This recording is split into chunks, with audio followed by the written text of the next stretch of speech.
Back to my YouTube channel.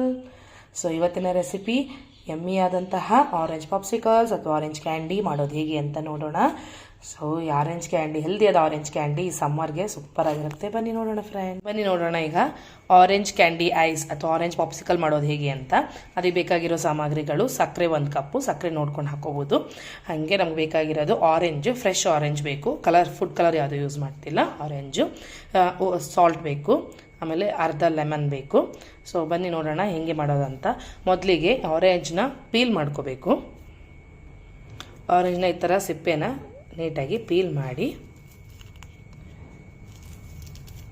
ಅದ್ರ ಒಳಗಡೆ ಇರೋ ಹಣ್ಣು ಮತ್ತು ಅದಕ್ಕೆ ವೈಟ್ ಕಲರು ಮತ್ತು ಬೀಜ ಎಲ್ಲ ತೆಗಿಬೇಕಾಗುತ್ತೆ ಆರೆಂಜಲ್ಲಿ, ಇಲ್ಲಾಂದರೆ ಅದು ಕಹಿ ಆಗುತ್ತೆ. ಅದಕ್ಕೋಸ್ಕರ ಇದನ್ನು ನೀಟಾಗಿ ಪೀಲ್ ಮಾಡಿ ನೋಡಿ. ಆರೆಂಜಿಂದ ಈ ಥರ ವೈಟ್ ಇರುತ್ತಲ್ಲ, ಈ ವೈಟ್ ಎಲ್ಲನೂ ಫುಲ್ ಎಕ್ಸ್ಟ್ರಾಕ್ಟ್ ಮಾಡಬೇಕಾಗತ್ತೆ. ನೀಟಾಗಿ ಕ್ಲೀನ್ ಮಾಡ್ಕೋಬೇಕು.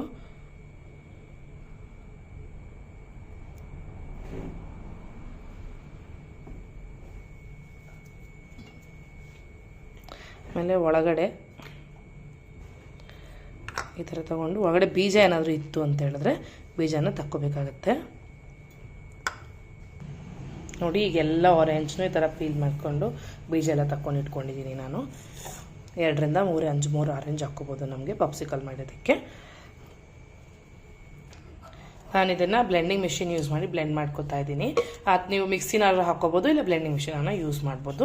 ನಾನೀಗ ಬ್ಲೆಂಡಿಂಗ್ ಮಿಷಿನ್ನ ಯೂಸ್ ಮಾಡ್ತಾಯಿದ್ದೀನಿ. ಇದಕ್ಕೆ ಫಸ್ಟು ಈಗ ನಾವು ಪೀಲ್ ಮಾಡಿ ಸಿಪ್ಪೆ ತಕ್ಕೊಂಡು ನೀಟಾಗಿ ಕ್ಲೀನ್ ಮಾಡ್ಕೊಂಡಿರೋ ಆರೆಂಜ್ನ ಬ್ಲೆಂಡಿಂಗ್ ಜಾರ್ಗೆ ಹಾಕ್ಕೋಬೇಕು.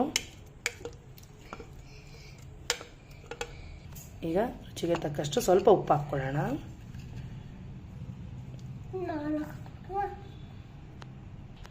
ಈಗ ಹಾಫ್ ಲೆಮನ್ ಇಟ್ಕೊಂಡಿದ್ದೀನಿ. ಇದರಲ್ಲಿ ಆದಷ್ಟು ಲೆಮನ್ ಜ್ಯೂಸ್ನ ಹಾಕೋಣ ಇದಕ್ಕೆ.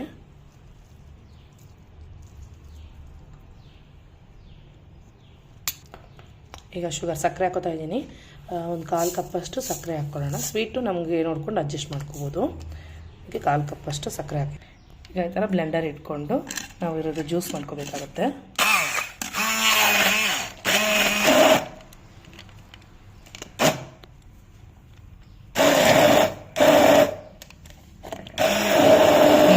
ನೀಟಾಗಿ ಬ್ಲೆಂಡ್ ಮಾಡ್ಕೋಬೇಕಾಗತ್ತೆ ಫ್ರೆಂಡ್ಸ್. ಅದರಲ್ಲಿ ಜ್ಯೂಸ್ ಎಕ್ಸ್ಟ್ರಾಕ್ಟ್ ಮಾಡ್ಕೋಬೇಕು. ಬನ್ನಿ ನೋಡೋಣ. ಇದಕ್ಕೊಂಚೂರು ನೀರು ಹಾಕ್ಕೊಳ್ಳೋಣ, ಕನ್ಸಿಸ್ಟೆನ್ಸಿ ನೋಡಿಕೊಂಡು ಸ್ವಲ್ಪ ಹಾಕ್ಕೊಳ್ಳೋಣ. ಈಗ ಫ್ರೆಂಡ್ಸ್ ಈ ಥರ ಫುಲ್ಲು ಜ್ಯೂಸ್ ರೆಡಿಯಾಗಿದೆ. ಸೊ ಇದನ್ನು ಫಿಲ್ಟರ್ ಮಾಡ್ಕೊಳ್ಳೋಣ, ಅಂದರೆ ಸ್ವಲ್ಪ ಶೋಧಿಸ್ಕೊಳ್ಳೋಣ. ಈಗ ಇದನ್ನು ಹಾಕ್ಕೊಂಡು ಶೋಧಿಸ್ಕೊಳ್ಳೋಣ. ಪಲ್ಪ್ ಎಲ್ಲನೂ ಎಕ್ಸ್ಟ್ರಾಕ್ಟ್ ಮಾಡ್ಕೋಬೇಕಾಗತ್ತೆ.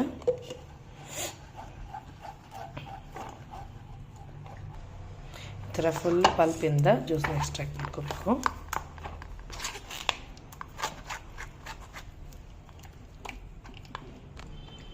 ಈಗ ಈ ಥರ ಫುಲ್ ಎಕ್ಸ್ಟ್ರಾಕ್ಟ್ ಆಗಿದೆ ಜ್ಯೂಸು. ಈ ಥರ ನಾನು ಐಸ್ ಕ್ರೀಮ್ ಮಾಡೋದಕ್ಕೆ ಸಿಲಿಕಾನ್ ಮೋಲ್ಡ್ ಯೂಸ್ ಮಾಡ್ತಿದ್ದೀನಿ. ನೀವು ಸಿಲಿಕಾನ್ ಮೋಲ್ಡು ಅಥವಾ ಐಸ್ ಕ್ರೀಮ್ ಮೋಲ್ಡು ಯಾವ್ದು ಬೇಕನ್ನ ಯೂಸ್ ಮಾಡ್ಬೋದು. ಇಲ್ಲ ಅಂತ ಹೇಳಿದ್ರೆ ಮನೇಲಿ ಈ ಥರ ಸ್ಟೀಲ್ ಗ್ಲಾಸ್ ಇದ್ರೂ ಸಹ, ಸೊ ಇದರಲ್ಲೂ ಸಹ ಹಾಕ್ಬಿಟ್ಟು ಮೇಲ್ಗಡೆ ಒಂದು ಕವರ್ ಹಾಕ್ಬಿಟ್ಟು, ಅಂದರೆ ಇದು ಬರ್ತಲ್ಲ ಸಿಲ್ವರ್ ಕಲರ್ದು ವ್ರಾಪ್ ಮಾಡ್ತೀವಲ್ವ, ಅದು ಅಥವಾ ಬೇಕಿಂಗ್ ಕವರ್ ಯಾವುದಾನ ಒಂದು ಕವರ್ ನೀಟಾಗಿ ಫೋಲ್ಡ್ ಆಗೋ ಥರ ಹೆಂಗೆ ಹೋಲ್ಡ್ ಮಾಡ್ತಾರೆ ಹಾಕಿ ಐಸ್ ಕ್ರೀಮ್ ಸ್ಟಿಕ್ಕರ್ ಆಗುತ್ತೆ. ಸೊ ಈಗ ಬನ್ನಿ ನಾವು ಇದಕ್ಕೆ ಲುಟಕ್ಕೆ ಪೌರ್ ಮಾಡಿಕೊಂಡು ಸೊ ಇದೆಲ್ಲದಕ್ಕೂ ಪಾಪ್ಸಿಕಲ್ಸ್ಗೆ ಫಿಲ್ ಮಾಡೋಣ. ಈಗ ಈ ಥರ ಸಿಲಿಕಾನ್ ಇದಕ್ಕೆ ನಾವು ಈ ಥರ ಐಸ್ ಕ್ರೀಮಿಂದು ಸ್ಟಿಕ್ ಹಾಕಬೇಕಾಗತ್ತೆ.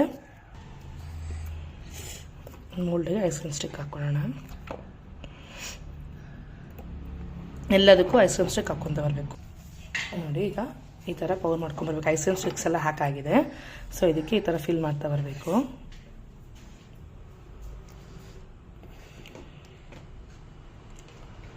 ನೀಟಾಗಿ ಫಿಲ್ ಆಗಬೇಕಿದು. ಈ ಥರ ಎಲ್ಲದಕ್ಕೂ ನಾವು ಫಿಲ್ ಮಾಡ್ಕೊತ ಬರಬೇಕು.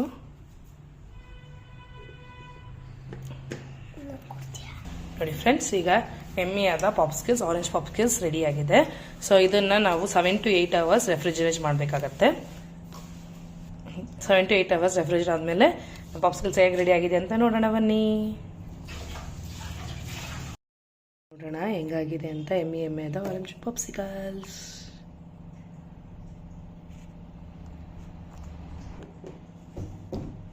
ನೋಡಿ ಫ್ರೆಂಡ್ಸ್, ಚಾಕ್ಲೇಟ್ ಐಸ್ ಕ್ರೀಮ್ ಮಾಡಿ ಎಷ್ಟು ಚೆನ್ನಾಗಿದೆ ಅಂತ ಆರೆಂಜ್ ಪಾಪ್ಸಿಕಲ್ಸು. ಸೊ ಈ ಥರ ಮನೇಲೇ ಮಾಡಿಕೊಂಡು, ಈ ಸಮ್ಮರ್ ಟೈಮ್ ಬೇರೆ ಬಂದಿರೋದ್ರಿಂದ ಮನೇಲೇ ಮಾಡಿಕೊಂಡು ಮಕ್ಕಳಾಗಲಿ ಮನೇಲಾಗಲಿ ಎಲ್ಲ ಖುಷಿ ಪಟ್ಕೊಂಡು ಹೆಲ್ತಿಯಾದ ಆರೆಂಜ್ ಪಾಪ್ಸಿಕಲ್ಸ್ ಮಾಡಿಕೊಂಡು